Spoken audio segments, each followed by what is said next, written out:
Hello, this is April Sheehan Crockery from the Roots Party of Ireland. Um, I This is week 3 of the People's Mandate Live, and I'm just what this is about is essentially people to bring their concerns, what they'd like to see happen in the country, essentially their demands for for future governments in Ireland. Because as we have seen, almost everyone universally agrees at this point that what our government is doing does not suit anybody, basically. So I'm going to wait for people to start making suggestions in the comments, and just to make things a little bit less awkward than previously, when that happened, I'm going to read essentially our agricultural and environmental policy. Just essentially people start making suggestions now. Anyone who's joining, you want to come on, tell me why you want to come on first, and I'll invite you. Because I don't want to have the same thing we had in week 1. But so anyway, I'll just make it a start now. I'm just making a start reading our agricultural policy because of the waiting for people to come on and make a conversation. Right. Our vision is for a strong, sustainable agricultural based economy, built upon producing as much as we can locally, using our waste as resources, utilising new technology, and stopping brain drain out of rural areas. The plan is for a sustainable, green, biodiverse, locally based new technology and stopping brain drain out of rural areas. The plan is for a sustainable, green, biodiverse, locally based at times of which in times of global crisis opens us up to economic contagion. The continued hemorrhaging of young people out of the countryside is strangling rural Ireland to death while crushing urban Ireland to death.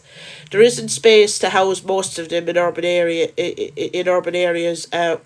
where they have to work. So we plan on providing high quality, secure jobs in new revitalised industries right across rural Ireland.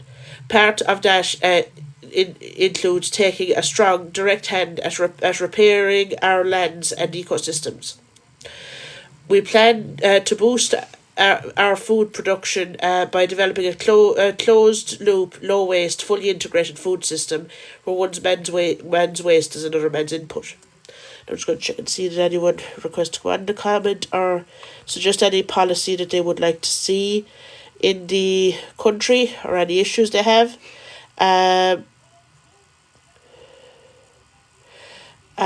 Just what you call it, if you have any if you have any things that you would like to suggest, please do. I'm just going to go back. I'm just going to read the agricultural policy for a bit, just and in between, like you can what you call it, make your suggestions of things that you want to see, and we'll discuss them. I'm just using this as kind of space filler because I can see people joining, but no one saying nothing. Right, developing and greening our agri sector. We plan on developing the processing of food waste. Skip down to of food waste to animal feed and fertilizer, and in turn processing animal waste into fertilizer and fuel. To ensure it is done with minimal emissions through setting up a feed mill in each province equipped for producing top quality feedstuffs out of waste and surplus crops, along with the waste from food factories, and providing existing small mills with 0% interest rate and low interest rate loans to do the same by upgrading their equipment to do so. This will create a large number of badly needed jobs for rural Ireland, cut down on pollution and emissions, and provide alternatives for the feed industry beyond cereal crops. Sorry, hiccups. No, share the live anyway, and if you want to say stuff, do. Providing zero interest and low interest loans to farmers to upgrade their slurry systems to anaerobic slurry digestion, to slash emissions and guarantee them to slash emissions loans and guarantee them a price per unit of energy, out of which we will recoup the cost of the loans. This would mean we would have an enormous amount of renewable energy available for domestic use or export as either electricity or biogas, just at the time of year when solar output is lowest. Provide interest-free loans for the equipment to process digestate into fertiliser on farm or for larger farms, and provide co-op facilities for smaller farmers to do the same, which will reduce our reliance on imported petrochemical fertilisers, provide jobs and reduce emissions. Ban shops and food processing units from dumping food. It should be mandated that food be categorised into suitable for human consumption and donated, suitable for animal consumption and sent to the feed mills, or unsuitable for consumption and fed to digesters as additional feedstock for power generation. This will reduce landfill, feed those in need, and stop pollution. Amend the current agroforestry. This will reduce landfill, feed those in need, and stop pollution. Amend the current agroforestry schemes to include orchard-based systems and mixed orchard plus timber plus grazing systems. Can produce 3 crops per acre, fruit, timber and animal, without compromising biodiversity or culling the herds of small farmers, especially in marginal farms. They should also include the mixed planting of a broader range of native species than is currently allowed. When this is amended to be workable, we need to push for every livestock farm in Ireland to at least consider planting a percentage of their land, either under silvopasture or agroforestry of some kind, to push us well into the territory of negative emissions. Right. Someone here now had a question. Celtic Eyes here. I want to know what they are doing with all the solar panels and windmills after 20 years. They can't be recycled. Now, the windmills can, but just as general scrap metal. The solar panels, it depends on the type. Personally, like if we were to be producing solar panels here, there is a type that you can make based on a type of plastic that does biodegrade. So that is kind of what we'd be looking at. We're kind of looking at more so what we would be mostly looking at as a power source would be biogas. As a power source, we'd be looking at anaerobic slurry digestion and adding, additional feedstock to that in the form of food waste and any other organic stuff we want to get rid of. So, by our calculation, we could power Ireland almost more than twice, actually, with biogas, just based on the number of cattle we have, throughout winter. So like that have its own would reduce the need for other forms of electricity. Other than that, then you have biomass generation is a good fallback. There's things you can grow like willow and that you can just rapidly we'll say kind of grub and put into, say for example, eating dairy. There's no reason for us to be importing bark mulch, for example. There's an awful lot of things that we can be producing for biomass, but overall the biggest, we'll say, feather in our cap is if we can get the biogas going, we can power the country. That's it. Like, we've no issues. They could double the amount of tech servers and whatever else have you that we have. We could power it off of the cattle, basically. Where am I here now? No, where was I in this list?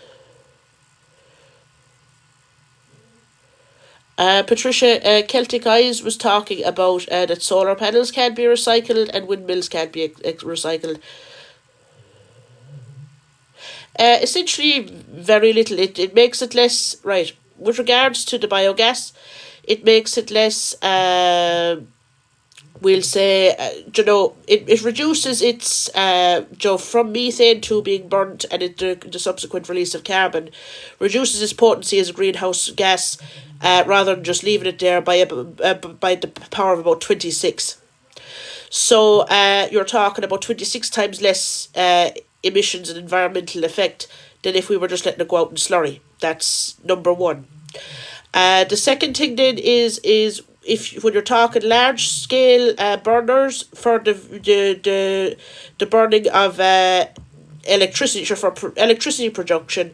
Now you'd have two systems running now. Where we're near the gas lines, the most feasible system is to pump it into the gas lines, and stop using gas for drilling fossil fuel gas.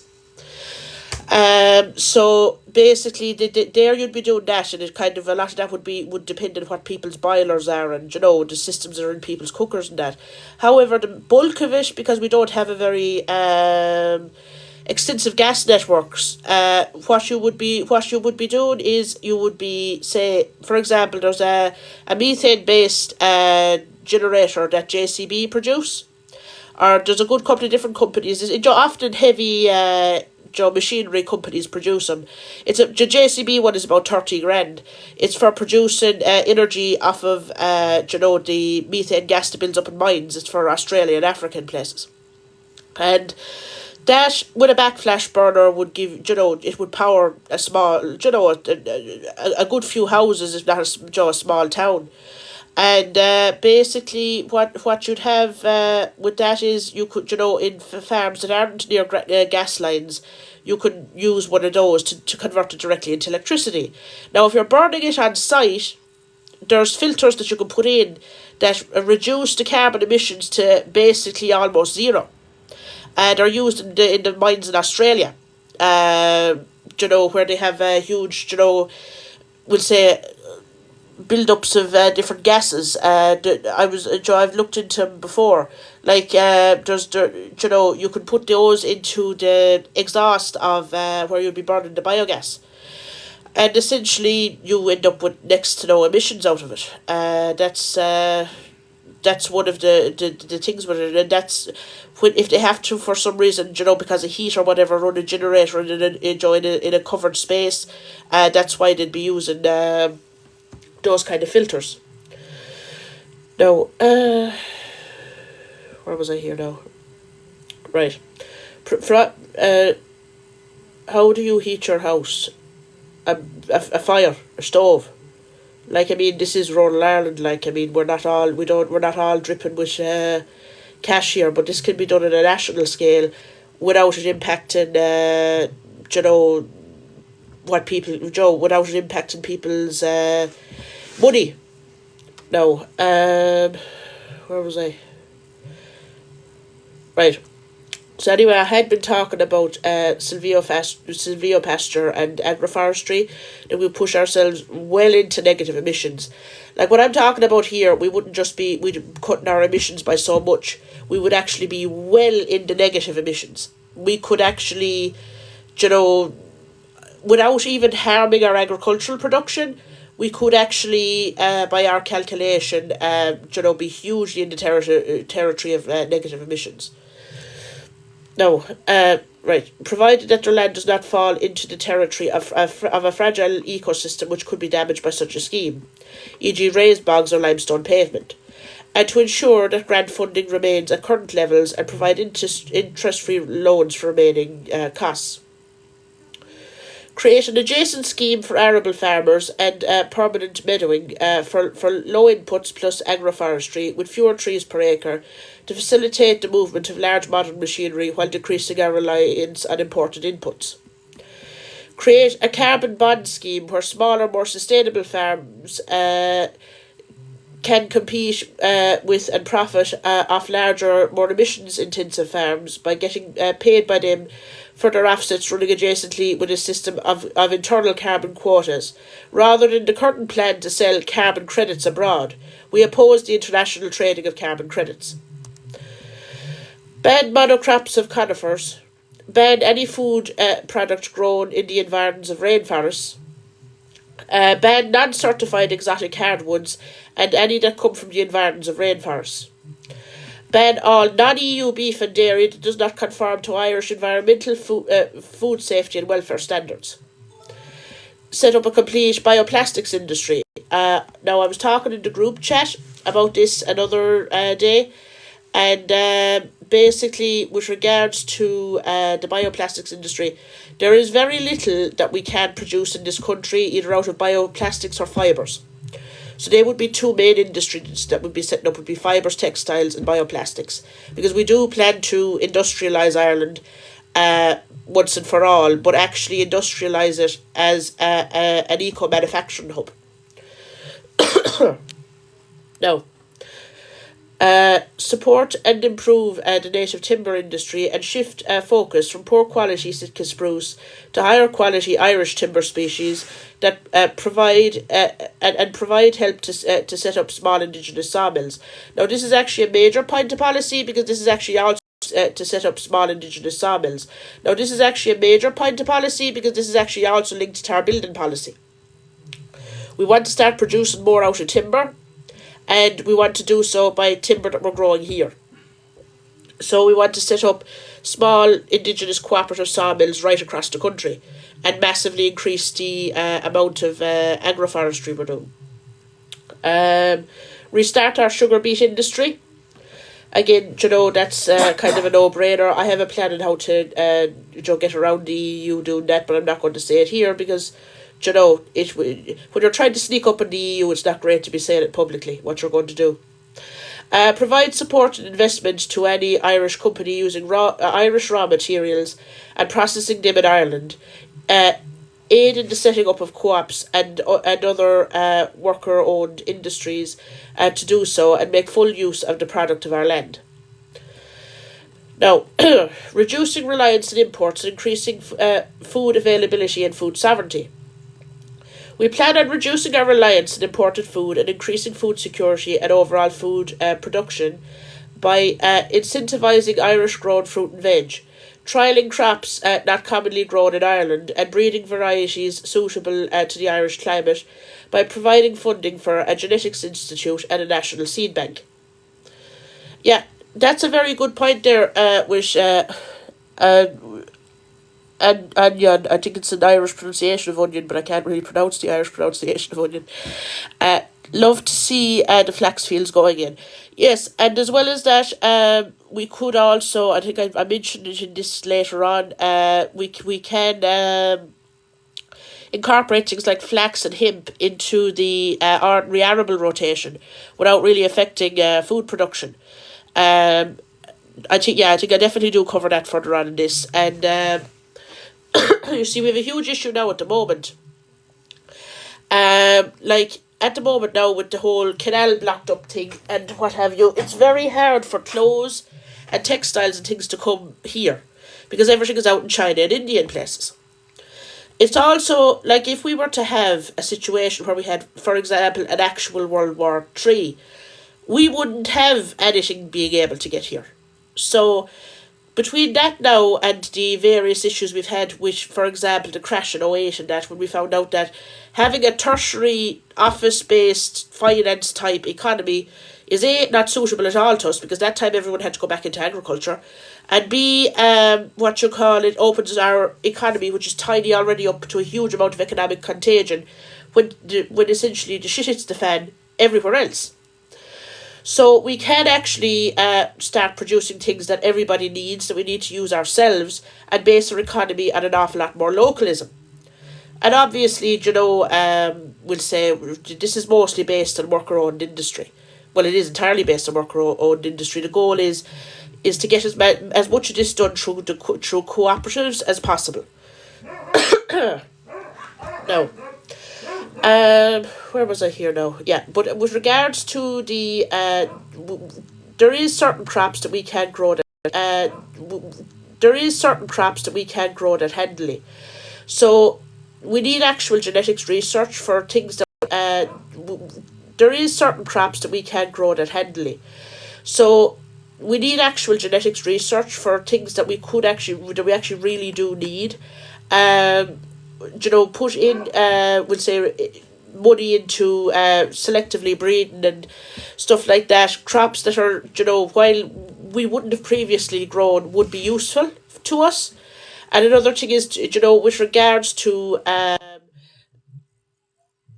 there's someone there called Awesome requesting. If you can tell me why you want to request, I'll allow you on. Other than that, I'm not letting anyone on without them explaining why they want to come on and chat, because we had a bit of an issue in the first live. Now, what was I going to say? Anyway, where was I? So, yeah. So basically, with regards to the national seed bank, your goal would be to preserve what we already have ourselves. There's an awful lot of Irish varieties of things that nearly went extinct. Actually, I have a packet of peas in there, and they were an indigenous Irish type of pea that would have gone extinct if it wasn't for Russian scientists in the Soviet Union who actually had a sample of them. It was the last sample in the world, and Russia gifted it to the Irish seed savers in Scariff at some point. So basically, I have now. It cost a good bit. It was like €3 for a packet of 25 seeds. I haven't planted them yet, but in my opinion, it was worth it just to have it because seemingly they were an amazing, really tall, high production pea that went extinct here, even though they were originally an Irish type of pea. Where was I now? Yeah.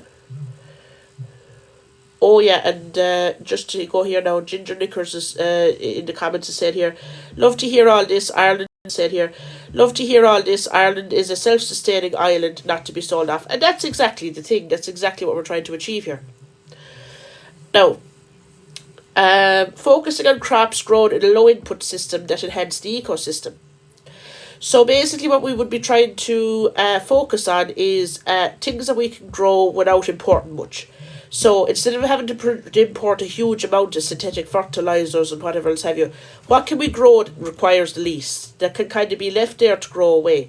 We're kind of getting more into actually integrating permaculture and regenerative agriculture properly into the Irish economy.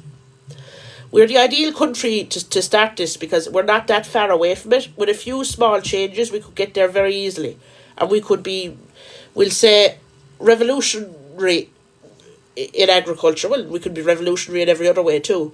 But we could be revolutionary with regards to, we'll say, agriculture and, designing resilience to, climate and weather and whatever other issues we might face. Now, where was I? Focusing on tree crops which are more resilient to the rigours of climate change. So basically, the thing about it is people often go on and harp on about, oh, we need to be growing more grain, we need to be growing more grain. The problem there is several, we'll say, sorry, I have a small bit of a cold, so I'm, it's hard enough for me to kind of say things, but basically, they're going on about, but see, the problem with grain is that there's an awful lot of diseases that grain is very prone to in an Irish environment, which will only get worse as the weather gets wetter and warmer. So, a food security solution for Ireland at all. In fact, we should be kind of moving wetter and warmer. So, grain is not really a food security solution for Ireland at all.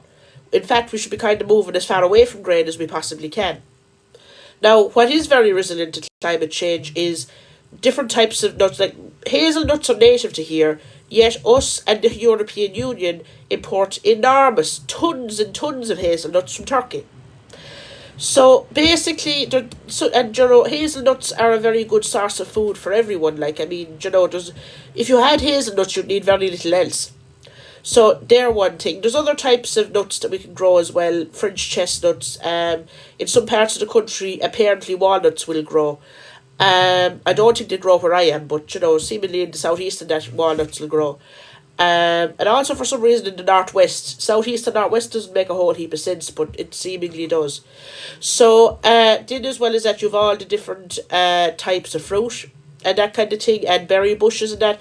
We could actually live very well off of things that we can grow here that are resilient to climate change. And anything that you leave in the ground that you're not ploughing is more resilient than anything you have to plough for. And anything that that stays there and lives over multiple years and is quite resilient is obviously an awful lot more resilient than something that's grown as an annual. And the fella here said, hazel is everywhere. Walnut is in the town park in Tralee. Now, I know walnut will grow. But Chef Paul C here is coming to, but the walnut in the town square in Tralee, can you tell me now, because I'm actually very interested, does that actually put out walnuts? Because that would actually be very interesting to me to know, because I've heard of various fellas now which garden centres and we're into nuts and that they don't actually reckon that walnuts can actually ripen in most of Limerick and Kerry. Now, where was I here now? Yeah. And we've maximised the number of crops and slash our animals that can be sustainably produced per acre by trialling and pushing modern scientifically backed systems. Now, by that I mean not, basically what I mean by that is that in areas where we can have more production, have a bit more production, so long as it's not harming the ecosystem. In areas where we can, that allows us then to pull back a bit of production. In areas that's hard to produce without all the inputs. And I see there, Chef Paul C, he says, I'm a chef and a forger. Oh, you've gotten a few of them. That's very interesting now. I wonder why people are saying that, because if it'll grow in Tralee, sure, Tralee is a way warmer than Limerick. Because one of the reasons why I was told they wouldn't grow in County Limerick, because Joe, where my place is West Limerick, I was told that it was too warm for them. That's actually very interesting. Now, where was I? Yeah. Now, this isn't an anti-foreigner statement. This is about, people who are coming here for investment and investment funds. Bad individuals who are not A, residents of Ireland regardless of citizenship. So if someone is a resident of Ireland, it doesn't matter if they're a citizen now. I just want to clarify that. Or B, returning citizens, from buying agricultural land in Ireland. They must also be planning to farm it and farm it for at least 5 years within 2 years of buying the land, or be fined the whole amount of any increase in value since the land was bought. Foreign registered companies and Irish registered companies not actively engaged in the agri-food industry should also be banned outright from buying agricultural land in Ireland in order to stop developers and vulture funds sitting on land. But that includes all land. It doesn't matter what kind of land. Forestry, it doesn't matter, farmland or housing. We don't, anyone who's there, like, for example, we don't want the vulture funds ever being able to buy a scrap of property in Ireland again. There's another person there requesting, can you say in the comments why you want to request, and then I'll invite you? Because I'm not letting on people with no explanation as to why they want to come on. No. Where was I?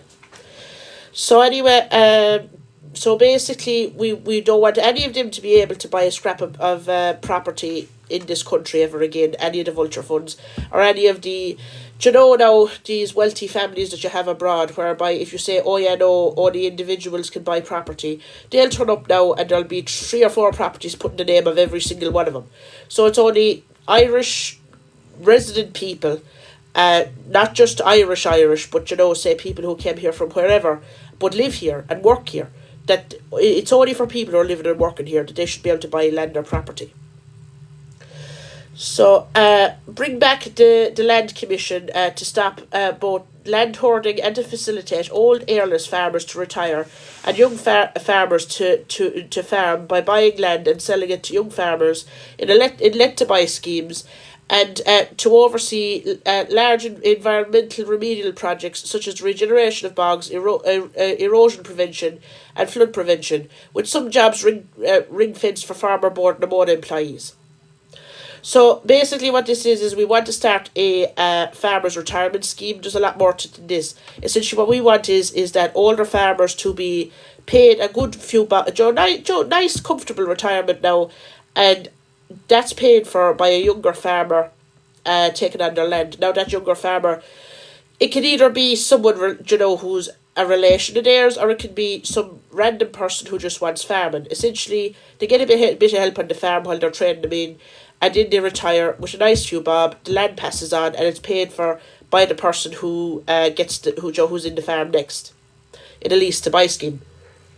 So basically, and with regards to this, if we're having a new land commission, some jobs, especially with regards to the Midlands, we would like to ring fence for farmer board and Namona employees. Essentially, we would be selected where possible in areas of the Midlands to employ people who are made unemployed by the closure of Board Namona. Now, mandate all forestry, if not already agroforestry, graze out their fire breaks to prevent forest fires. And where a forestry owner has no animals to do so, they shall be required to rent it out. And that local animal rescues, should there be any, be given priority, followed by local adjoining small farmers. Now, just Onion here said, I'm sure a lot of this is easier said than done, but it's nice to see someone actually look for fixes. Well, you can say it's easier said than done, but to be honest with you, an awful lot of this is easier than what we're doing. Some of what we're doing is completely mad altogether. I mean, this is just, all this is really moving money around to different places and doing different schemes rather than what we have. So all this is kind of, we'll say, applying a bit of common sense to what we can do and trying to find the cheapest possible fixes for things. Most of this is just planting trees, use the slurry as fuel, and a small few little tweaks here and there of things, and essentially you've things half fixed. Now, the setting up of industries will be an expensive bit, but with that said, it's a lot cheaper than we'll say some of the social cost of the dilapidation and we'll say the downfall of rural areas, regional towns and things like that. And the spike in crime and things you have in certain areas where there's no jobs, and where, I mean, the thing about it is if we're moving into, like, not everyone is born to be a doctor or a solicitor. Some people get on better in things that are, that are a bit more hands-on and require a bit of, like, different type of intelligence than what, a different type of intelligence rather than book intelligence. And, like, there's no space for people who are, we'll say, intelligent in their own way and might be good at a certain trade or might be good at a certain thing. If we keep gearing our economy solely towards essentially minding money for Yanks, Brits and whoever, and essentially becoming the accountants of colonialism, there's going to be no space for our own people, and the amount of problems in the world and the amount of evils in the world we're contributing to doing that, it's not worth thinking about. So we need to industrialise. It's the only way out of it. Now, require that when councils and state bodies plant trees, at least 50% of them be fruit or nut trees. Now, this is, they're always planting amenity trees, and I swear to God, I've even seen it. Them planting rhododendrons and as amenity trees in places, a few years ago, and rhododendrons are invasive. So, if councils are planting trees, it must be all natives, where possible, and if not natives, it has to be a fruit or nut tree, so that people can go out and forage, they can gather stuff. So if someone is stuck for a bite to eat, they have a better chance of going out and finding something. Where was I now? Right. Establish a proper fruit and nut industry that would be just attached to the amount of fruit and nuts I'm planning. I'm planning on sticking fruit and nut trees wherever you can stick a fruit and nut tree. So basically, we need an industry there to export what we don't eat ourselves. Now, establish a hemp industry for both oil and grain and fibre, and liberalise licensing requirements for the growing of hemp. So at the moment now, you have this big licensing requirement if you want to grow hemp. So basically, what you have now is you have a huge hurdle between the growing of what is probably the most sustainable and useful thing that we could grow in for anything other than anything other than food, and it provides food as well. So basically, now what we need in food, and it provides food as well.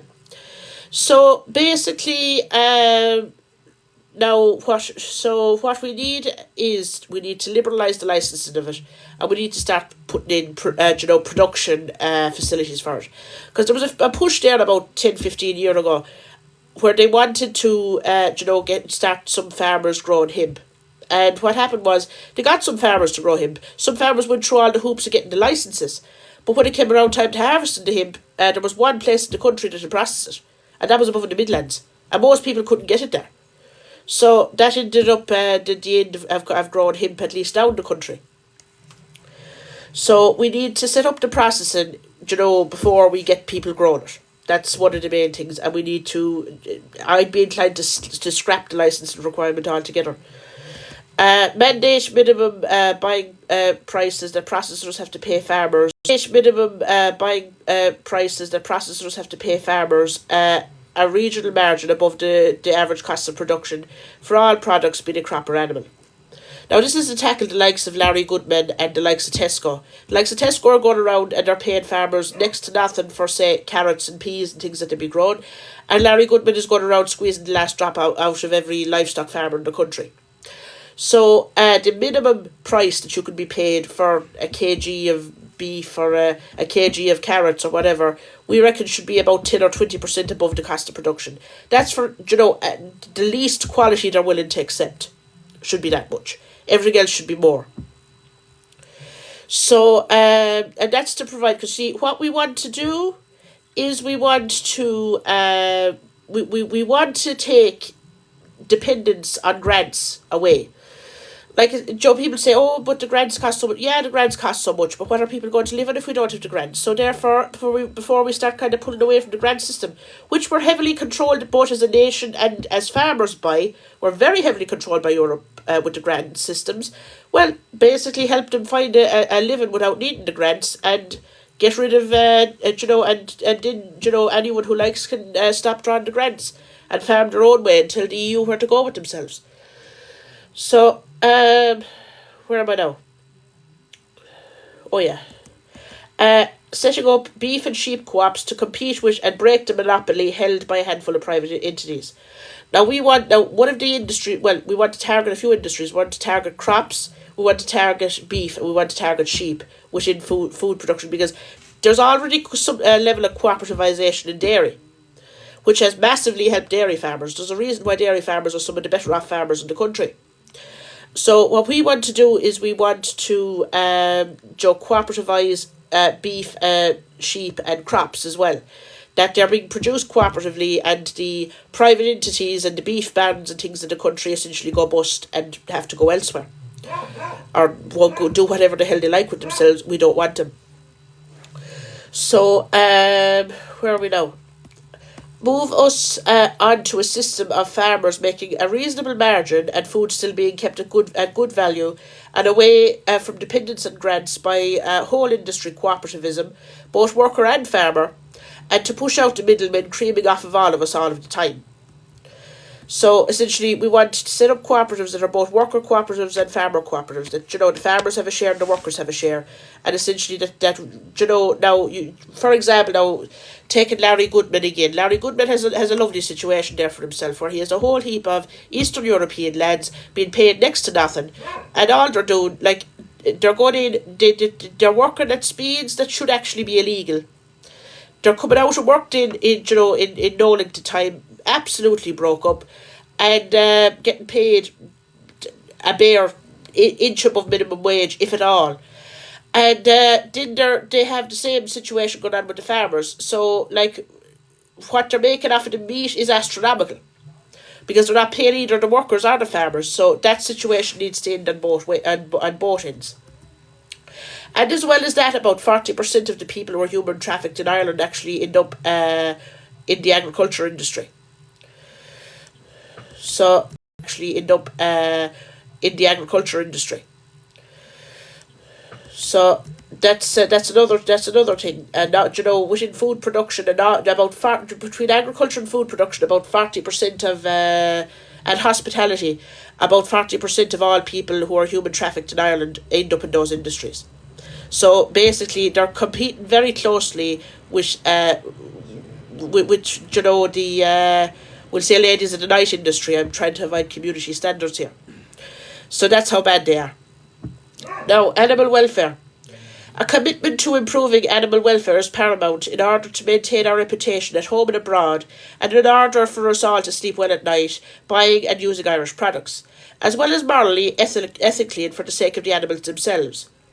This is why we are committed to bringing the canine and equine industries up to the same level of traceability and the same standard and regularity of inspections as the cattle industry, and fine local authorities for not inspecting kennels under the remit. Mandate a minimum square meterage of indoor and actual pasture space, as well as a minimum time to be outside daily for all classes of animal if they are to be labelled as free range. and to make free range actually mean something in Ireland. A minimum of 4 hours a day outside for at least 6 months of the year, with exemptions for veterinary reasons such as infancy or infirmity to apply to all classes of animals, bar exotic animals, rodents, and similar animals. Make grass-fed the standard, and to do so, remove the maximum slaughter age completely, and mandate that all Irish farmers, regardless of animal or crop, have to be paid above the cost of production by processors. This would also facilitate the onshore rearing of all calves from our dairy herd, and in live export for veal can be banned. Bring pigs and chickens up to the same welfare and inspection standards as cattle, which truly free range, becoming the new normal over time. Ban the farming of non-food animals for pelts alone outright. That's your mink farming and what have you. Now, if someone wants to go away and farm a few rabbits, they should be allowed to, so long as it's predominantly for the meat. They can do what they like with the pelts. Sorry, just a bit caught in my throat there. Increase safety standards for animal feed, both pet and commercial. Stringent safety testing for contamination, and rigid requirements for minimum and maximum nutrient contents and analytical constituents. So it's basically applying, very good food standards to the feeds that are fed to our livestock and the food that we feed to our pets, because there's been an awful lot of mistakes in the past few years. I know where it's coming from, but I'd be brought up for libel and sued if I actually said where it was coming from. But basically, there's an awful lot of we'll say there's an awful lot of issues with feeds, especially from imported feeds at the moment. Like stuff showing up inside cattle feeds that aren't even legal here and things like that. But I know exactly where it's coming from, but I can't say. Where was I? Yeah. Continuing to show or compete animals that repeatedly sustain injuries to be added to cruelty legislation. So, for example, now if you have a racehorse who runs, who repeatedly breaks down or repeatedly has issues like that, continuing to doctor him up and run him, or continuing to, bring a show jumper to a show and jump him after it has been out repeatedly with injuries should be considered a form of cruelty. Right. Banning stud books from closing completely unless it would interfere with international cross-recognition in Irish-bred animals of foreign breeds, where the mother stud book is outside of Ireland, to prevent inbreeding. Limits on crossbreeding can be allowed, but cannot exclude one animal with unrecorded or crossbred ancestor in the 10th generation or more, or where the coefficient inbreeding is above 1%, 5th generation. So that's most of you won't understand that. That's mostly for horses and dogs and things. Overall, there's this kind of it is an almost pseudoscientific racist. Almost it comes from I call it racist is a bit ridiculous, but it comes from the same kind of mind about purity as racism does. That some people who are breeders of various animals have with regards to the breeds. They completely ignore the history of the breeds, whereby when things got a bit inbred or something was needed, they'd throw in a bit of a related breed to stop things being so inbred, and kind of putting purity above the health of the animal. That there is one of the things that we want to target. We want to put limits on the level of coefficient inbreeding within a breed, and we want to put essentially tell them that they're not allowed to close the book if they're above a certain percentage of inbreeding. Making it cruelty to knowingly breed two carriers of a genetic illness together, or two affected animals, or any combination thereof. Again, most of you won't understand this. This is really aimed at the horse and dog industry. It's aimed at, for example, double barrel and things like that. So, rural cultural heritage.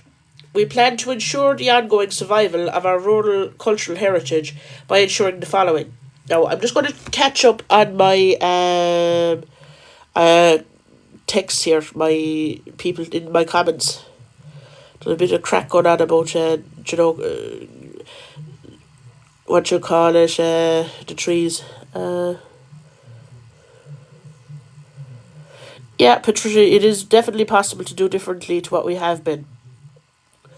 Uh, I know, I wouldn't call you a fruit and nut tree. You're interesting, but you're not a fruit and nut tree.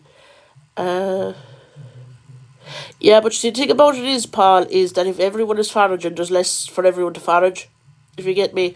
So we need to find kind of more staple crops that are more sustainable than what we have.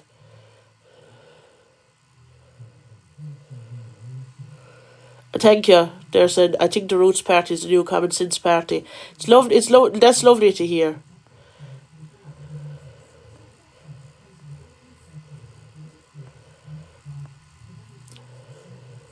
No. Patricia, they're saying, thank you for thinking of the animals. Factory farming is where a lot of disease is coming from too. It honestly is like it's look, regardless of what any propaganda or what anyone says, factory farming is good for no one. It's not good for farmers, it's not good for consumers, it's not good for the environment, and it's very obviously not good for the animals. That doesn't even need to be said. But but anyway, the rural cultural heritage. We plan to ensure the ongoing survival of our rural cultural heritage by ensuring the following: providing incentives to maintain stone walls and hedges, setting up a national semen bank for all breeds of native livestock, dogs and horses. This is, like the seed bank I was talking about earlier, and I'm sure I'll probably get a lot of jokes about this one.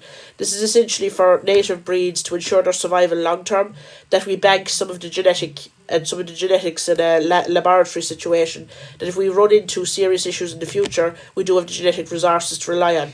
And we can do, say, for example, artificial insemination, ICSI, that kind of thing. Um, providing a higher level of subsidies to farmers with native breeds than those with foreign breeds. We will have in-person meetings. Well, it depends on the area. I think you joined the other day in the group chat. You might let me know in the group chat what your area is. Because we now have, like, I'm in Limerick, most of the people we have are in the southeast. So they can meet up, but the problem is for me to meet up, I'm over in, Limerick, Bar and Kerry. Now, I was talking about having coffee with someone, who's talking to who's below in Kerry one of the days. So we will be having in-person meetings. It's just a fact, like, we're from Wexford to Donegal to Limerick to Kerry to everywhere. And the problem is to kind of organise that when we're enormously spread out and we do not have huge numbers in every area. So we need to, once we get a bit more going, a few more people, it will be easier to have person regional. Once we get a bit more going, a few more people, it will be easier to have person regional meetings, because part of the issue is that, like, for example, with some of the young lads now, a lot of them, they don't have handy access to transport. Young lads now who'd be living in rural areas, it's hard enough to get around for them. So, where was I now? Protecting in law traditional grazing practices such as seasonal use of commonages and preventing future schemes from taking the animals off the land without heavily compensating farmers. See, this is one of the main things now, because, see, the government are into this idea that we'll essentially rob by legislation the land off the farmers, clear them out of it, and we can then sell off that land for mining, forestry, and carbon credits. That's what they're doing now at the moment, is they're robbing everyone. So, basically, what you if Paul Schiff is Limerick, he better add me there and we can have a chat. Where was I? Yeah. So basically, what we can do is we can have, if we it has to be, people's right to farm where they farm traditionally and to not be displaced needs to be enshrined in law, and that, you see, I've said it. What you call it? There is Dominic is around that area somewhere. No. So what was I going to say? Where was I? Oh yeah. So basically, if my view on it, I'd like to kind of reduce red tape where possible, excepting where something, laws need to be brought in to confer more rights on an individual or group or what have you. For example, like this situation with the government trying to rob land off of people, or nine tenths of what the government do. Uh, Protecting turf cutting except where the volume of turf cut exceeds the growth of the bog. Bring in a system of turf quotas and licensing to do so. Now, what this would do is it would allow people to traditionally cut their turf the way they always did, but it would, sorry, I was just reading the comment there. I'll talk about that now in a second. So what it would do is it would allow us to still. Sorry, I was just reading the comment there. I'll talk about that now in a second. So what it would do is it would allow us to still have traditional turf cutting in a handy, mostly by hand, the traditional way of doing it, without essentially decimating the bogs. So if we were to have essentially a turf quota, and people who'd be cutting for their own use given priority within that, rather than large operators. Now, what are my thoughts on the TB situation in Ireland? Now, are you talking about the level of tuberculosis that's now currently in the population, or the amount of cattle going down with TB? Because they are not necessarily related. Because unfortunately now, and I do not mean for this to spark any kind of incitement towards xenophobia, but tuberculosis is endemic in Ukraine and has been since the fall of the Soviet Union. And basically there is an awful lot of spread of tuberculosis amongst homeless and places where the immigrants are being housed at the moment, which is partially now, and I don't want anyone going blaming them. The problem here is the fact that they are not being screened for it and they're not being treated for it. So there is a huge issue with tuberculosis generally in the population, and it's partially due to the huge influx from Ukraine. And, the conditions they had to stay in along the way and various things. Now, with regards to the cattle, it would be interesting to see, because there hasn't really been an enormous increase in the badger population.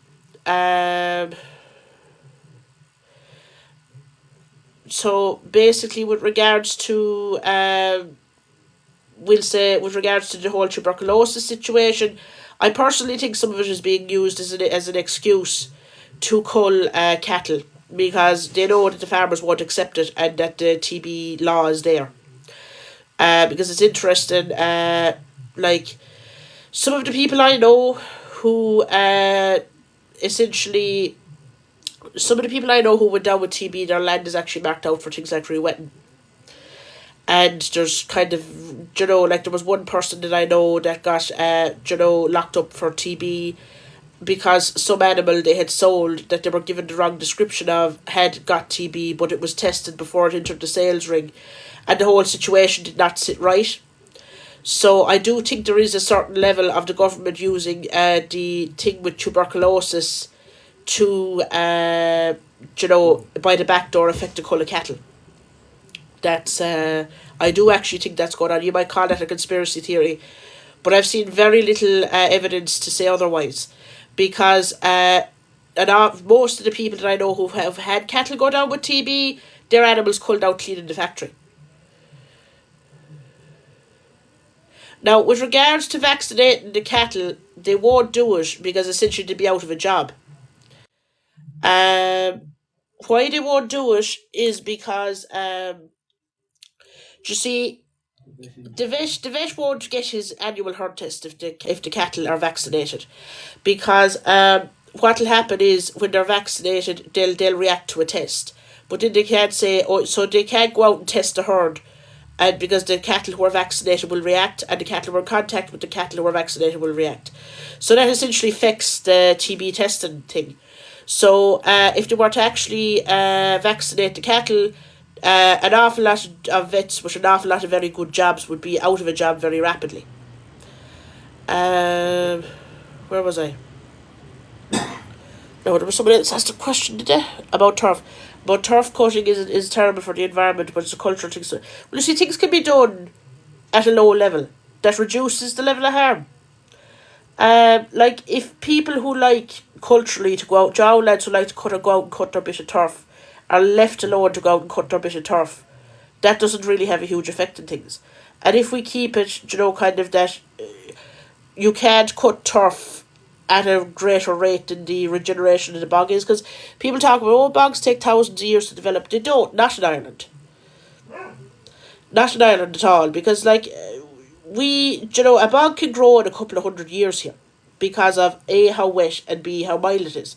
That's not known anywhere else in the world. And when we talk about the thousands of years, it's based on data from other countries. But if you actually look at how quickly it actually generates in Ireland, it's very, very rapid. So we can just, do the study, do the work, and essentially say, right, well, we're going to keep turf cutting well below the rate of cutting, the rate of regeneration, so that it regenerates faster than it's being cut. What else do we... Yeah, herd testing does make about half of vets' work. Like, I mean, there's an awful lot of vets that go broke without the herd testing. So that's... sorry, no, I'm just going to blow my nose.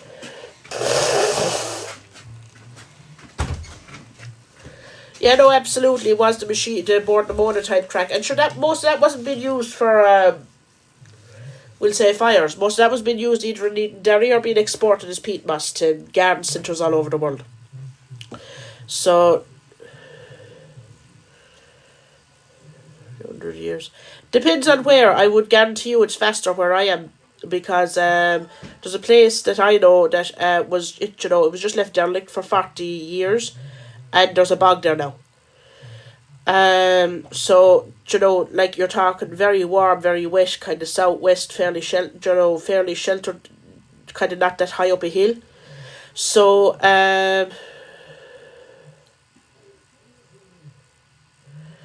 So it really depends on where you're talking about. Like, there are some places that grow very slowly, but there's some places that grow very fast. But I mean, a place being locked up for about 40 years and then suddenly developing a bog is interesting. Like, I mean, that, the fact that can happen is very different to what they're saying based on foreign, we'll say, figures. So they actually need to be investigating it properly here. Where was I? Yeah, and it said setting up a seed bank for all heritage and economically important crop varieties. So, where was I? Yeah. Re-establishing our traditional practice of creating fruiting hedges. Now, with regards to fruiting hedges, they're a practice whereby, you say, people planted have so many fruit trees, and in between it have so many, we'll say, different kind of fruit bushes, plus, a few hedging species. Essentially, as I said, a fruit and hedge. They were all over the country, and they have gradually gotten replaced by just hawthorn hedges and, other stock-proof hedges, or no hedge at all, across the country. And what they were was, they were a good food resource for times when food might be short, or just in general. So, and they're good food for the wildlife, when there is no food shortage. Where else was I here now? Protecting in law traditional festivals, fairs, cultural events and sports. Now, you might sound that sounds like a no-brainer. But you see, you have an issue whereby, for example, certain horse fairs, livestock fairs, we'll say even the Rosa Tralee and things like that, and the Puck Fair and that kind of thing, are coming under heavy fire by half-wits in Dublin and half-wits abroad. And I don't mind saying that, and anyone who likes can get insulted by me saying that. Because, you see, there's a thing that you have under colonialism, and it's called cultural cringe. It's where you are embarrassed by the lack of modernity of your own culture, and you look down on your own culture, and you try and find, and this can be both left and right. On the left, people sometimes try and find faux progressive reasons to dispense with things that there is no progressive reason to dispense with. And on the right, then there's things like, essentially running up the rear end of, say, oh, they've great culture in London and places like that, and we've nothing here. Do you get me, kind of a thing? So basically, that is essentially what I want is, I want to decolonise the country. And I want to support things that we have and that we have traditionally done. And I do not really mind calling out other people on the left who go on with, in this day and age in Ireland, we shouldn't be having the Puck Fair. In this day and age in Ireland, we shouldn't be having the Rose of Tralee. They can go where they like with themselves, quite frankly. And it's a challenge to me now to say that within TikTok's community standards. So that's essentially my opinion on that. So I want to have enshrined in law our cultural festivals, fairs, events and sports, so that they can't touch them and they can just keep getting little bits of columns in the Irish Times and blowing their head on Twitter or X or whatever it is called now, but can't actually affect anything. Establishing indigenous industries that are that are ailing or extinct, such as wool, fabrics, and leather industries, like bringing back things that we used to have and things that are based on what we actually produce ourselves. So basically, we would be, like for example, I live near a dead animal collection place, and essentially, like you'd want to see the truckloads of skins going out of there when they're finished processing them. So, and that's all going out to China and India and places to be turned into leather, to be sent to somewhere else to make shoes, to be sent to somewhere else to be sent somewhere in Europe, to be sent somewhere else to be sent here. So essentially you could be wearing the shoes of a cow that lived next door to you most of its life, and then but it has to do a kind of a half a circumnavigation of the world for you to wear the shoes, if you get me. So that's so that kind of thing we want to push it into. And again, there's no money. People can't, the money that people get for wool is very, very little, and we need people to be getting more money for wool and things like that. So where was I? Yeah, and fabrics as well. I went through that already a bit, with the linen and the hemp. We need to have a fabrics industry, because like if we'd World War III tomorrow, none of us would be able to replace the clothes in our back, because it's all produced over in India and China and places. So we need to actually, be able to rely for staple things being produced here. Supporting and developing the seaweed industry, both by facilitating seaweed farming and by facilitating the expansion and marketing of seaweed production. So basically, seaweed would actually be worth an enormous amount of money to us, particularly in places where, men have been made unemployed by the shutting down of the fishing. And it would be worth an enormous amount of money to us, plus it would add an awful lot to our diet if we were to use, if we were to get other industries to change over to using seaweed-based products, seaweed-based products in the manufacture of foodstuffs. For example, if we say to Joe, like whatever co-ops we set up doing whatever food, that's right, if you want to use a thickener or, anything like that, actually blend leather can be any quality you like. It has to be graded according to that quality. And that's not true at all. That's just an excuse given by the likes of the EU, because Ireland actually had the second best shoe industry next to Italy originally. Where was I? Yeah. So basically, with regards to seaweed, you'd have your Irish moss, your Carrageen moss, as a thickener.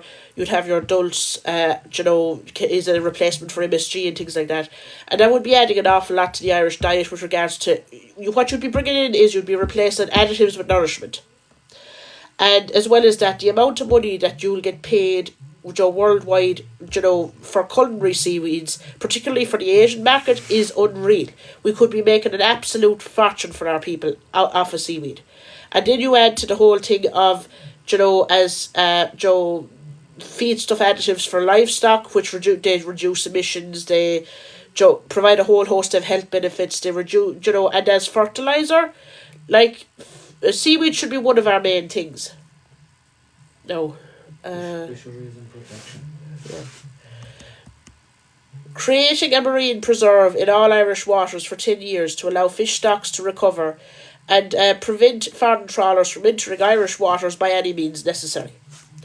compensate our fishermen for doing so, and find them jobs in the seaweed and other industries, such as inland fisheries and coastal patrol against foreign trawlers, and help them get back to the sea when the fish stocks have recovered.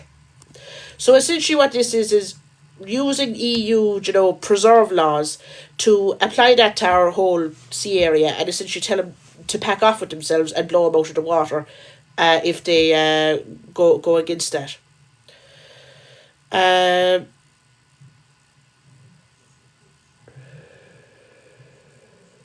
Well, you see, the thing about their blend is they love, the continental Europeans are not our friends. They will throw us under the bus and take what we have at any available opportunity. We had it with the sugar beet, we had it with the leather, we had it with various things. They don't want us. And they don't, and this is why I kind of laugh when lads are going on with, we're Europeans, save Western culture kind of things. We are a separate thing. They don't like us nor want us.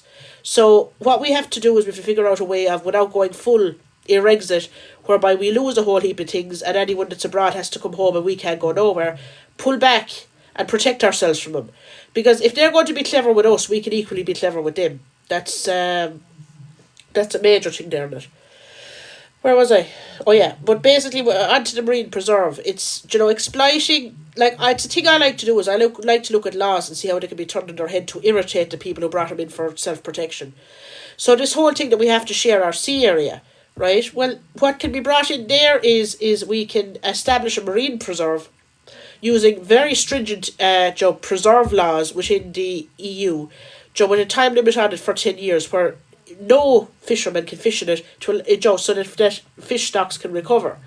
And what we have did is while we're doing that, we aid our fishermen in getting back to the sea when that period is over and there's enough fish stocks there that they can go out and fish again. But in the meantime, essentially we tell the foreign trawlers where to go with themselves. I just want to check my battery there. Yeah, it's still at 82%. Oh.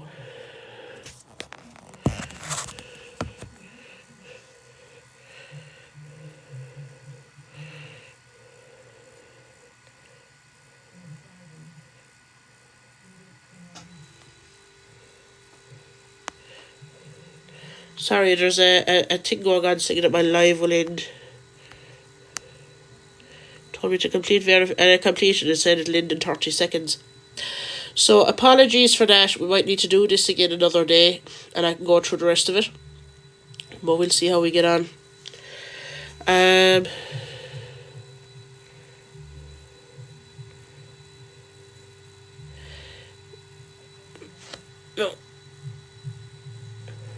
God damn it. As soon as I started talking about the fisheries, it was interesting, wasn't it? Yeah, that I'm getting knocked off my own live. You gone? No, it said...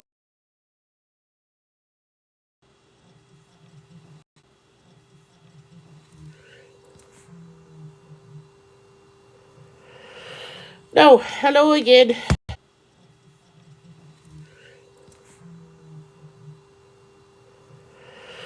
No, hello again. Apologies for that. Seemingly, when I started talking about kicking the Europeans out of our waters, fishing-wise, it decided to knock me off alive.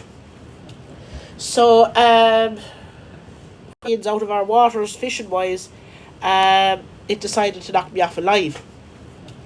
So, there in the chat because you're all wondering what happened. It started not letting me. It was looking for verification that I was still there, that there was inactivity, and then it started. Then it wouldn't let me do that, and it knocked itself off after I had started talking about kicking the big European super trawler. It wouldn't let me do that, and it knocked itself off after I had started talking about kicking the big European super trawlers out of our waters. So you might go back and tell the lads. So, the industry here with regards to goats and goats are kind of looked down on. Industry here with regards to goats and goats are kind of looked down on. Yeah. Yeah. Did you hear about the EU? Did you hear about the EU law about alcohol production? Law about alcohol production can't solely be Irish grain. Have to allow 20% foreign.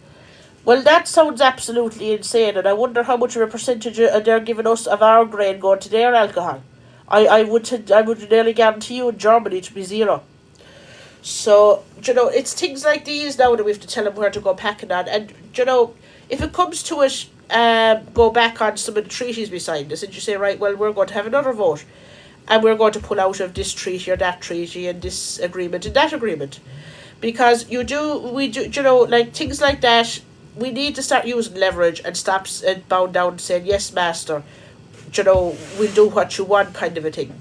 Because the EU do not like us, they do not respect us, they do not particularly want us, except, some of their businesses use us as a tax haven. And I don't mind who's insulted by that. A whole heap of people say Ireland is not just a tax haven. That's 90% of why a lot of these companies are here. And we need to start, finding a better means for ourselves. Because a couple of things that they can compete with us on are food and the manufacture of very quality goods. Well, Germany previously could, but we've a situation that could be handy for us now, where Germany's on the backslide with regards to industrialisation. We could come on the upslide and take a lot of their market with regards to quality things and with regards to producing things that are very environmentally sustainable. We could actually take an awful lot from Germany, including some of their workers who might have skills that ours mightn't, get them to train ours, and sure, aren't we away in a hacked in? So there's an awful lot that we can do at the moment now, because things are kind of very up in a heap in Europe. And we could increase our position an awful lot better without getting involved in all the nonsense that they go on with in Europe. And without getting involved in colonialism. And, seems to be a big push for Ireland to join the West. But to join and when I say join the West, of course, we are geographically in Western Europe. But they have never, they don't want us or like us, as I have previously said. And we're kind of, as I've often said, we're faced with a choice of join East or West. So basically, that's so we're basically being given the choice to join either the Eastern Empire or the Western Empire. So my vote is we join none of them and we do our own thing, and not get involved with them creating hassle for other places.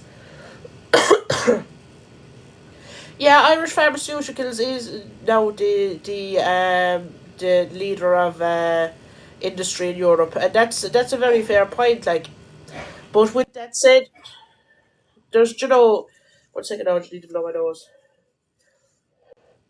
I have a head cold at the moment. Well, it's kind of between a head cold and an allergy. I think it's the cat that's actually doing it to me. Because I didn't have cats for a couple of years, and now there's a cat that comes in, and every time he comes in, I end up sick. So anyway, so where was I? With the pharmaceutical industry in Europe, there's an awful lot of other things we could be doing in addition to the pharmaceutical industry. And most of that, again, is to do with our agricultural production and, setting up large-scale manufacture attached to our agricultural production. So now, does anyone else have any other things that they'd like to add to this now? Because again, as usual, this has ended up mostly been people agreeing with me and very few people saying very much.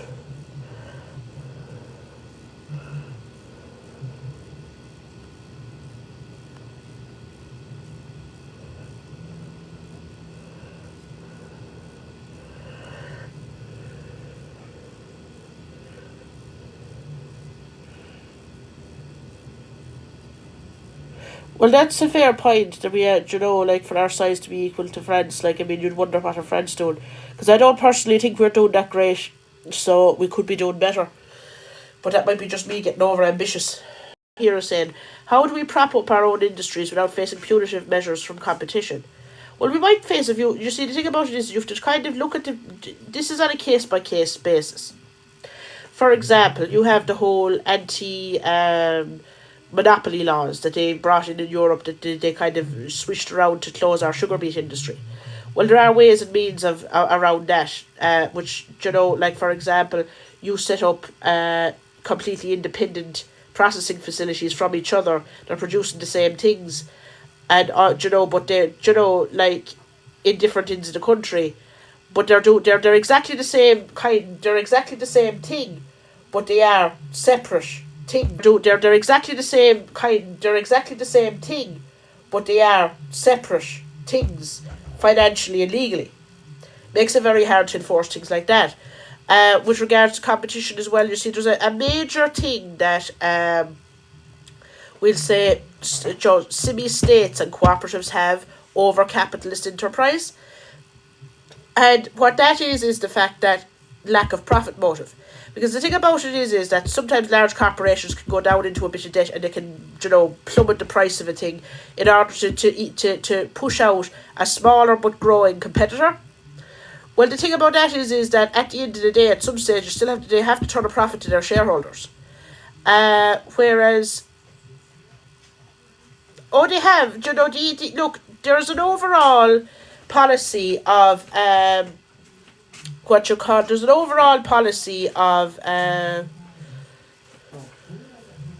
there's an overall policy of essentially getting rid of state-owned companies or nationalised companies, and actually back in the day there's also a little bit of it with regard towards cooperatives as well within the EU. It was a big thing in the kind of the 80s that they wanted to get rid of some of the cooperatives, like for example, some of them were kind of posing a bit of an issue to them, like some of the ones in France, and for example, Mondragon in the Basque region of Spain and places. So it is ideologically, the whole reason for the EU is ideological neoliberalism. It's the same ideology as Fianna Fáil, Fine Gael, Germans kept us through. It essentially to me seems like they managed to get it through politics when they couldn't get it otherwise. But with regards to the EU, managed to get it through politics when they couldn't get it otherwise. But with regards to the EU, there's an awful lot of different things we can do on a case-by-case basis. I have a few of these things thought out, and I do have loopholes found around an awful lot of the things that they did to us in the past. An awful lot of different things we can do on a case-by-case basis.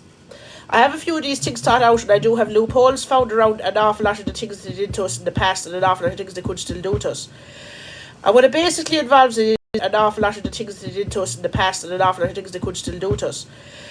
And what it basically involves is hiding what you're doing behind things that are dear to them. So if there's a company there that's dear to some one of the other EU companies, well, you start kind of copying some of their model stuff and some of what they're doing. And if they want to crack down on you, they have to crack down on themselves. That's a major concept. It's kind of like, a fox running with the hounds pretending to be a hound so he don't get it. Do you remember that meme? So there's an awful lot of stuff that can be done there, but I don't really want to be on record getting into too much detail of it because it would kind of hamper me actually doing it if we ever got into power.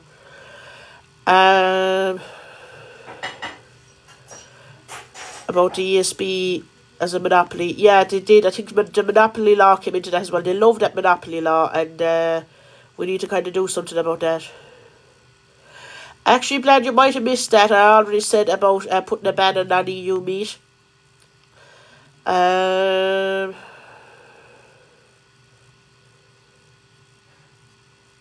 Yeah, well, you see, the thing about the Mercosur deal now there, Patricia, and things like that, we do have to have deals. We don't have to have things like the Mercosur deal. Like, we don't have to, like as I said in the thing that I was saying, I wouldn't ban it outright, but it would have to come up to higher standards before it should be allowed in. Because we've no problem meeting other people's standards, but other people might have a bit more difficulty meeting ours. That's kind of the problem there. Yeah, and you see, this is the main thing, you see. We can't pretend to be friends. We can't pretend to be friends with foreign powers. And we can't pretend to be friends with the likes of the EU. We can be civil. We can be a small bit diplomatic when it comes to it. So, like, I mean, but at the same time, we can't let ourselves think that we're friends with them.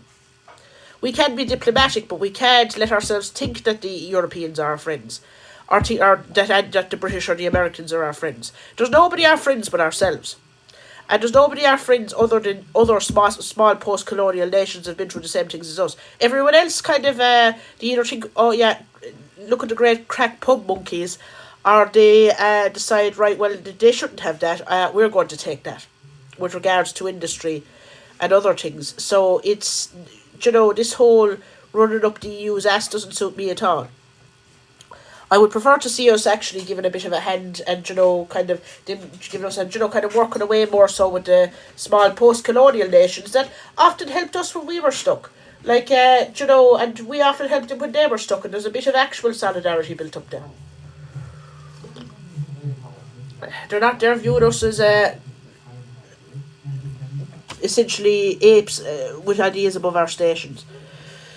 Now, and as well as actually, interestingly enough, you're to be talking about the Chinese super cows, but you actually know that the kind of highest producing cows in the world at the moment are in Israel and Jordan. Israel, Jordan, Saudi Arabia. Yeah, Kerry Group is the largest dairy group in the world. Unfortunately, now that has been mostly privatised. Interestingly enough, as usual, the bulk of the actual building up of assets happened when it was a cooperative, and then it ended up being sold into private hands once the hard work was done. Well, I can't think of the name. I know the American one you're talking about. Can't think of the name of it, but they're working now with the American one you're talking about is working with Glanbia.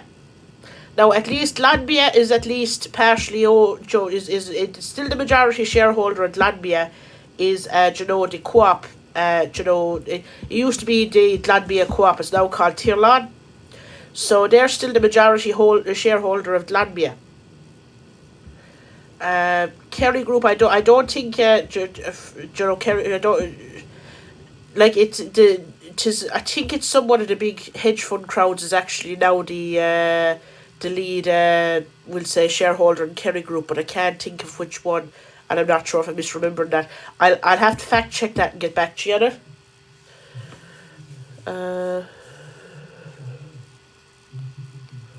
No. So that's the story. So, in kind of summation, what my position is essentially we have to kind of pave our own path, sort ourselves out, start producing stuff that we use ourselves, and a bit for export. And essentially, as quickly as as quickly as we possibly can to get started with it.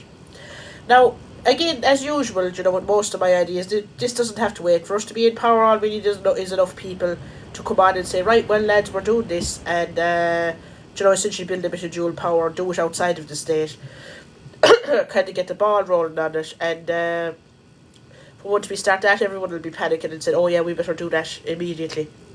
So, kind of like with everything else, if we get enough membership, we get enough funding, an awful lot of this stuff is actually kind of somewhat achievable without us even being in government. Because, again, we're a political party because we have to be, because they don't allow NGOs and kind of, community groups and that kind of thing to be politically involved. So, essentially, like, there's an awful lot we can do without actually being elected. We don't have to be tied to electoral politics. So anyway, at that rate now, I think I'll just wait there for a few minutes now when I'm having my sup of tea. And if anyone has any questions or if anyone wants to say anything, please do.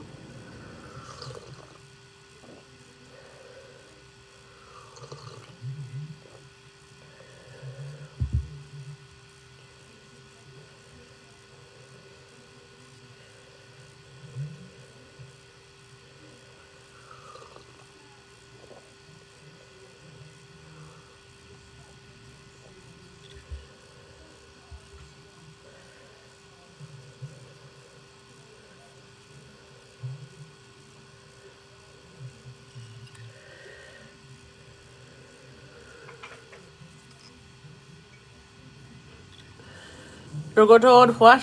When you sell leads from a Sligo and turn it into a large industrial wind farm?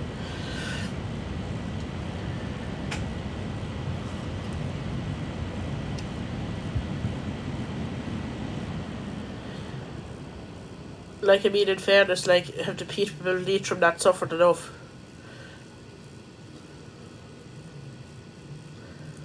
Oh, Kerrygold. Yeah, Kerrygold is part of, what you call it, the Kerry Group. Actually, interestingly enough, Kerrygold is, it's kind of, there's butter from a lot of different co-ops into the making of Kerrygold.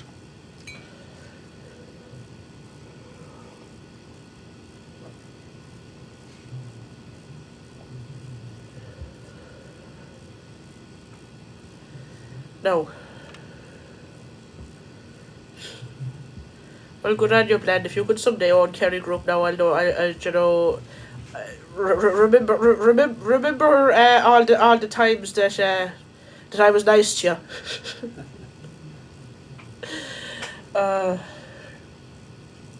I was there trying to remember times I was nice to him.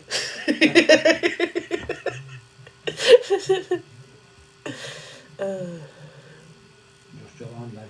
Yeah. Well, no, there's a couple of other people there watching away, but his Blend is having a bit of the crack, like. He's talking about selling Leitrim and Sligo and what you call it, buying Kerry Group. Youngest president, you just wait. I mean, that's fair enough.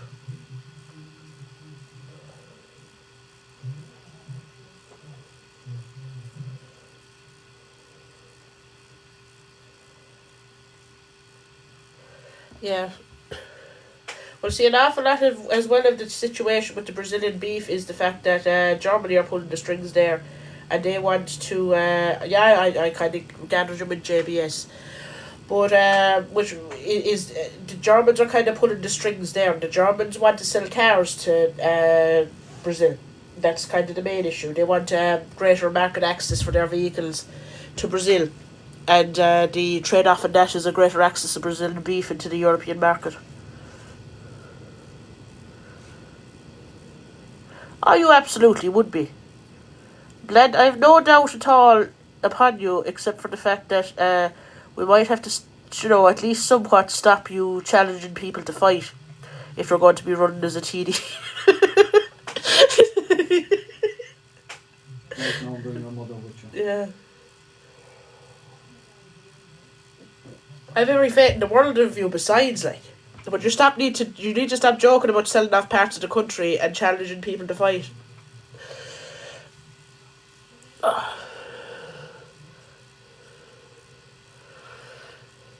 Blend the sound, Patricia. I'm just kind of half taking the piss out of him.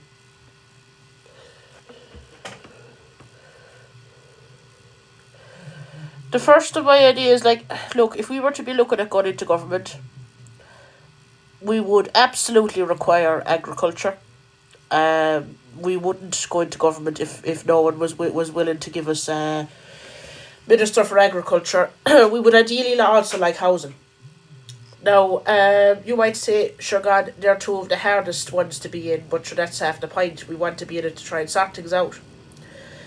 So, basically, with regards to agriculture, one of the first things we'd be doing would be, liberalising the requirements to enter the silvopastoral schemes, and putting, essentially making it in law that farmers have to be paid above the cost of production for what they produce by processes. They would be the two major ones. The third major one then would be large-scale slurry digestion, and an awful lot of the rest of it. But with regards to, we'll say the slurry digestion, it is massively important both for slashing emissions and for making us, energy sustainable to do anything else we want to do. The silvopasture, liberalising that, the requirements for that. On one hand, which means that, like, at the moment it's only improved farmland can can be put on as silvopasture. You essentially have to reclaim your land before you're allowed to plant trees in it, which is an insane situation. So basically, stop that anyone who likes can join the silvopastoral schemes. That would be one. The second thing then is that it is to be based in native species. And the third thing within the silvopastoral scheme would be the fact that you can have any amount of fruit and nuts in it as you like, because at the moment the top amount that you can have is 15% of fruit and nut species within a stand of silvopasture. So basically, if you wanted to plant it all under hazelnuts, you could, or all under apples, you could. entirely up to yourself what you want to do. We just want to get people planting the kind of trees we want them to plant, and we don't mind if this fella's planting all hazelnuts and this fella's planting all, native species, the other natives, non, nut producing native species over here. It doesn't really matter. We would ideally like to see a mix, but that would be one of the main things, and it is absolutely necessary in order to save agriculture in Ireland for that, and also for processors to be for pricing to be taken out of the hands of processors. That's another major thing.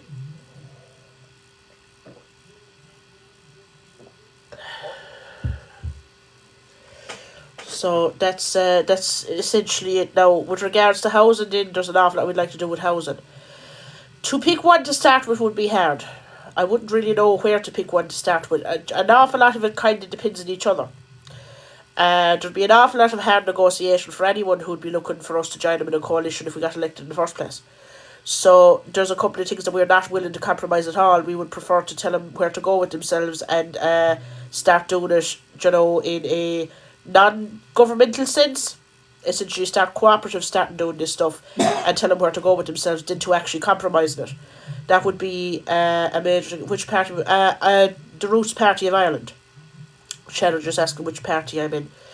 The Roots Party of Ireland. We're a small, fairly new party. Website pending. There's a few. It's built, but there's a few issues with plugins and that kind of thing. That the fella who's doing it, he's paid and everything, but there's a couple of bits now that he's having issues with the crowd that are hosting it. It is a kind of a whole thing that I have to try and solve during the week. But I'm going to a wedding tomorrow, so I'm not bothered with it over the weekend now, to be honest with you. So, that's who I'm with. Bland is also with us there in the comments. He's a sound lad from Donegal. His humour can be a bit strange, and some people, might. The problem with his humour is some people think he's serious, and he'd be just going with absolute piss takes. There's great crack, but you see, half the problem is when people take him serious. Well, you see, this is kind of part of the idea, because you see, an awful lot of most of the parties we have are corrupt, and an awful lot of the newer ones besides us are, taking foreign money from everywhere. They're taking foreign money from the Brits and the Americans and that kind of thing to be pushing their agendas, whereas we are completely opposed to the agendas of the Brits, the Americans, the Russians, anyone else. The only people we're for is Ireland. And that's not to be taken as a racist statement either. We're for all the people of Ireland, regardless of what colour they are or where they came from originally. If they're living here and they're working here, they're part of our country, and they all need to be provisioned for, and we need to protect ourselves from essentially being taken for a ride by foreign interests. So we need to protect ourselves from being taken for a ride by corporations and what have you. So that's kind of the situation with that. I'm glad now. Stop going on with your joke dictatorship again. Because one of these days someone will take you out of context, take you seriously, and I might actually have to answer that in an interview.